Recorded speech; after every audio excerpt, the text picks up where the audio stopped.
I want to thank everyone for being here today for Forrest. Today we are meeting to determine eligibility for special education services for Forrest Gump. Forrest is coming to us from out of state. Previously, in his other state, Forrest received services for special education, so we'll be considering that as we conduct our meeting. I'd like to start with introductions. My name is Robert Dukowski, Assistant Principal. Let's go around the table. Forrest's mom, Mrs. Gump. Jennifer Farley, special ed teacher. I'm Miss Blair, Forrest's math teacher. I'm Mrs. Morris, the school psychologist. Mr. Hargrove, speech language pathologist. Wonderful. And before we get started, Mrs. Gump, here's a copy of your parental rights. Let's start in the classroom and hear what's being done in the classroom right now, what we're seeing with Gump. Okay. Well, Miss Gump, Forrest is a very nice gentleman. Love having him in the classroom. Thank you. He does really well with basic vocabulary during classroom discussions and being able to contribute with those vocabulary words. Typically when he's solving some procedural problems with ratios or percents or proportions, he does well with that, comparing and ordering decimals. And he does work well, usually one-on-one with another peer, but when we get into a larger group setting, he tends to get a little bit more distracted. And he has sometimes sometimes has difficulty following multi-steps for processing problems or even in giving instructions. And then he gets distracted and frustrated when he's having a difficulty understanding what to do. And the other thing that I noticed, we were doing an activity last week with some rulers and protractors for measuring, and he seemed to have a difficult time measuring and manipulating the protractor as well.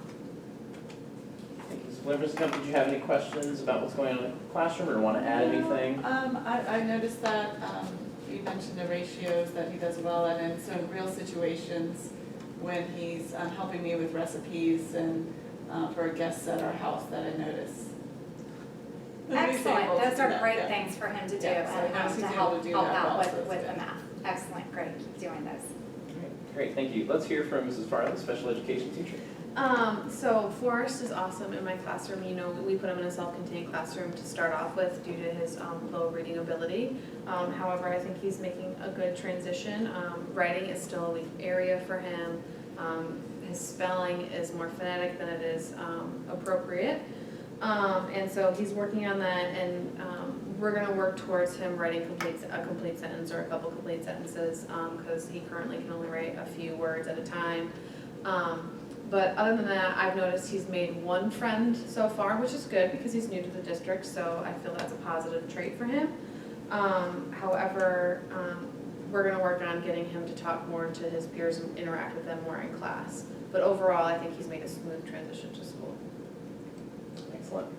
Next, we'll hear from our school psychologist, and just remember many of the records from Forrest's previous school did not come to our school, so we also conducted some of our own testing as well, and we'll talk about some present levels of performance. Oh, hi, Ms. Gump. How are you today? So this is a psychoeducational eval for Forrest, so I'll go over some of his test results and also some of the background information that you gave us. So you reported that Forrest was bullied by neighborhood children in Alabama, that he was reared mainly by you, and that you were never married to his father. It was a full-term, uncomplicated birth. There was no history of health problems other than scoliosis, and he no longer wears braces on his legs.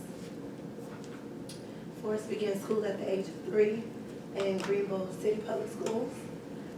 He was identified as a child with a disability, and he repeated kindergarten because of this. Since then, Forrest has went on to be promoted each year.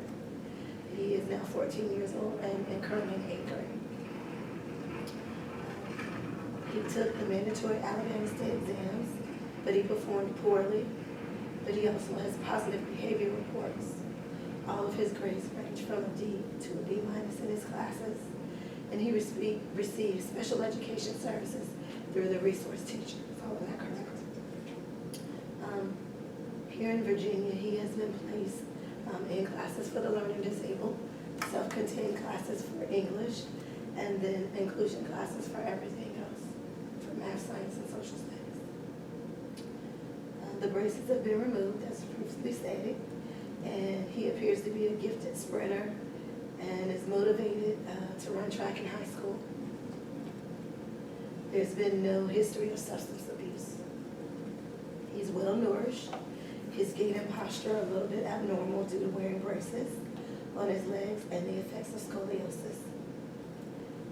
Forrest is happy and playful most of the time, except when neighborhood boys bully him. That was a concern. Yeah. At times he stutters when he speaks, which makes some of his responses difficult to understand. His thoughts were somewhat organized and coherent, although he tended to ramble and be long-winded with his stories. Forrest denied having any past or present thoughts of harming himself, which is good. It's good self-esteem. His attention and concentration were age-appropriate, and his immediate, recent, and remote memory seemed intact. His memory and attention to detail when telling stories was remarkable. He denied having problems concentrating, although he would lose focus sometime when telling long stories. He demonstrated limited insight into his own problems, and he appears to be functioning in the low average to the low average range of his intellectual abilities. He reports that he's one best friend. He confessed that he didn't like his old school because the boys bullied him. He's very talkative, and he's social, and he sought out friends easily. I did observe that he had difficulty completing his work, reporting that he could not read some of the assessment questions and that he did not understand what I asked him to do. He tried to follow the instructions carefully, but he reported sometimes he didn't understand the directions. His full-scale IQ, according to the Wechsler Intelligence Scale for Children, is 70, which is borderline and below average.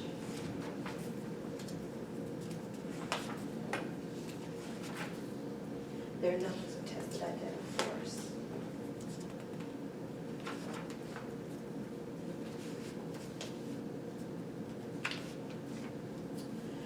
From the Woodcock-Johnson, which is a test of his achievements, his broad reading was a standard score of 73. His broad math was a standard score of 81, and his broad written language was a standard score of 71. So for his reading, that put him in the grade equivalent range of first to second grade.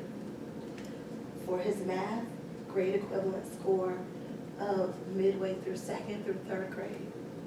And then for his writing, roughly around first grade level.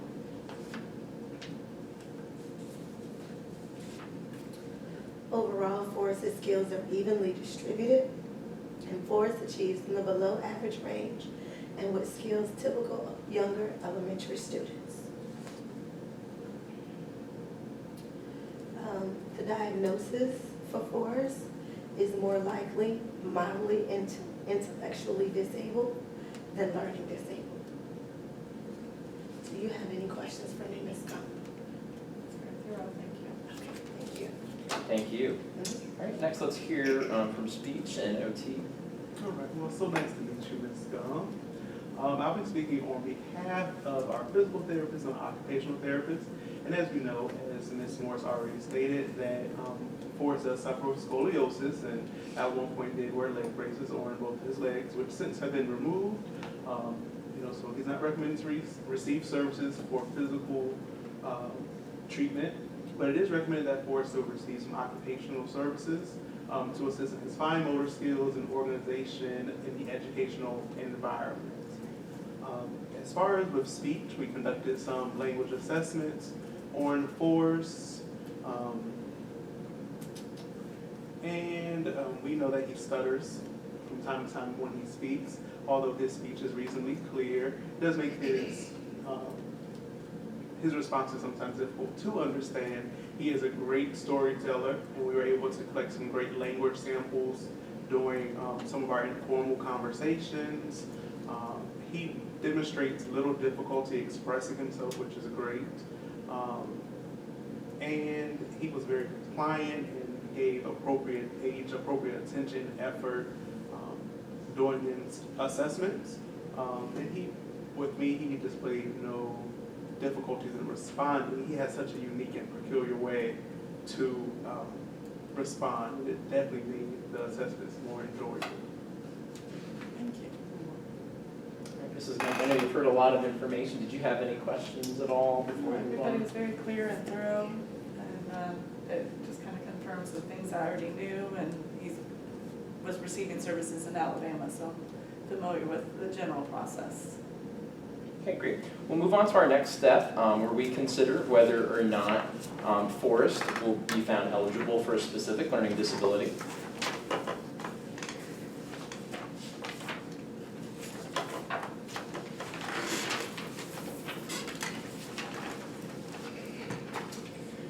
So we've determined that there is not a lack of instruction in reading and math, and that the student is not limited English proficient. Would everyone agree to that? Yes.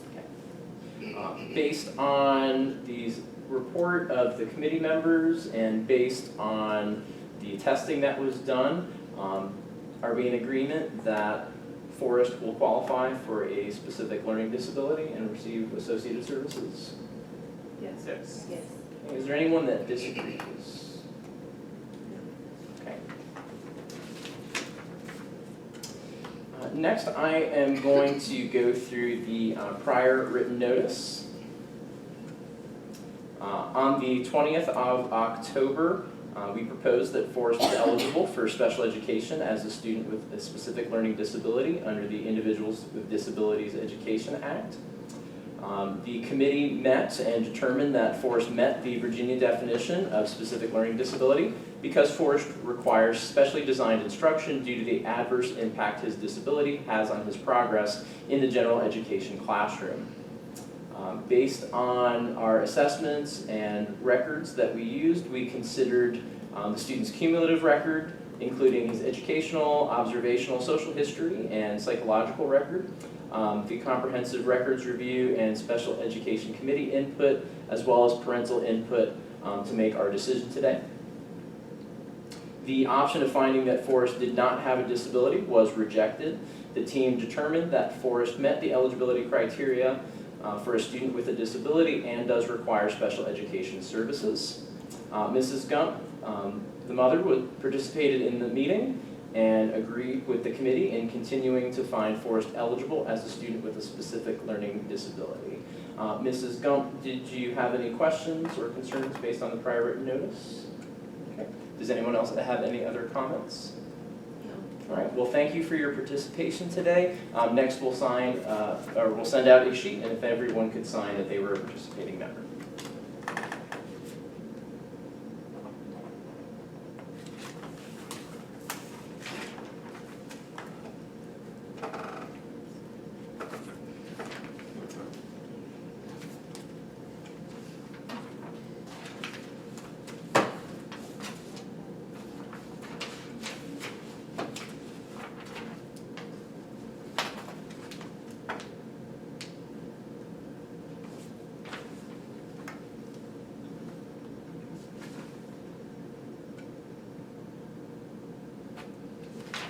Thank you, and thank you, Mrs. Gump, and we'll be in contact with you soon. Thank you so much. Thank you. Honey. It's nice to see you.